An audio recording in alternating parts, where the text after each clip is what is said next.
তোমাদের একটা ভিডিও দেখাই, হয়তো এই ভিডিওটা অনেকেই দেখেছো। একটা কুকুরের বাচ্চা রাস্তায় মারা যায়। কুকুরটার মা গাড়ির পিছনে ছুটছিল, আবার ছুটে তার সন্তানের কাছে আসছিল। আমার এই ভিডিওটা দেখে অনেক বেশি খারাপ লেগেছিল, তাই একটু রং তুলির ছোঁয়ায় ছোট একটা নিষ্পাপ বাচ্চা ও তার অসহায় মায়ের এই করুণ দৃশ্য ফুটিয়ে তোলার চেষ্টা করেছি। সেই অসহায় মা একা তার সন্তানের নিথর দেহের কাছে বসে ঘেউ ঘেউ করতেছিল। গাড়িগুলো নিজের মতো করে পাশ কাটিয়ে এগিয়ে যাচ্ছিল। এখানে যদি বাচ্চাটা কুকুরের না হয় মানুষের হতো, তাহলে হয়তো সকলে ছুটে আসতো, ভিডিও করত, টিভি চ্যানেলে নিউজ পর্যন্ত হতো। এখানে নির্বোধ পশু বলে এতটাই অবহেলিত। আমরা নিজেরা ঘর বানাতে পারি না, মানুষের লাঠি ঝাড়ুর বাড়ি খাই, ডাস্টবিনের এঁটো পচা খেয়ে দিন পার করে দেই।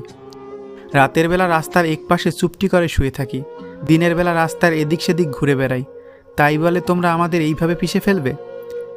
ঘেউ ঘেউ করে হয়তো এই কথাগুলোই বারবার বলার চেষ্টা করতেছিল।